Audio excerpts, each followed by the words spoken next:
Alors vous dites, Benoît Hamon, vouloir reconstruire la gauche, mais vous ne parlez ni à Olivier Faure du PS, ou alors il m'a menti, ni à Jean-Luc Mélenchon.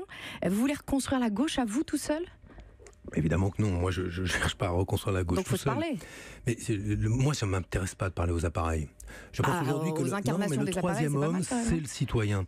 Ce sont ceux qui aujourd'hui se mobilisent sur la question des migrants, la transition écologique, les questions de solidarité.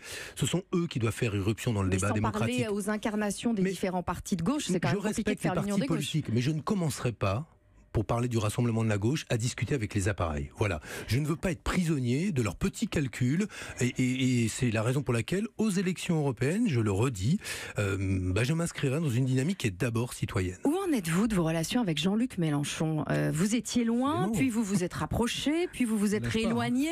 C'est le jeu du chat et de l'insoumis. Si vous voulez. C'est joli, non ? Vous m'inspirez, vous voyez. Je vous remercie. Non, mais moi, ça m'intéresse pas. Oui, mais quand même, vous savez que ça m'intéresse pas. L'union des gauches, ça passe par un rapprochement avec Mélenchon. Il est difficile à éviter quand même.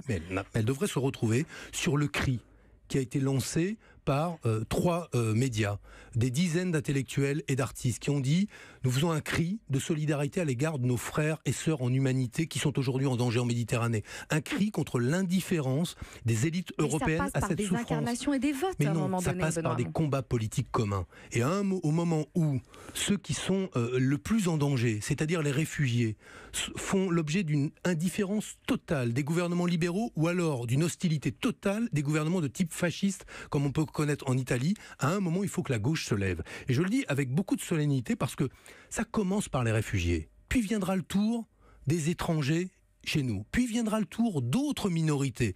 Mais vous verrez que si nous laissons tomber ces digues-là, ça finira par nous submerger. Et c'est la raison pour laquelle je dis à tous ceux qui se disent de gauche, plutôt que de regarder qui signe quoi, retrouvons-nous sur des combats politiques qui sont des combats politiques fondamentaux.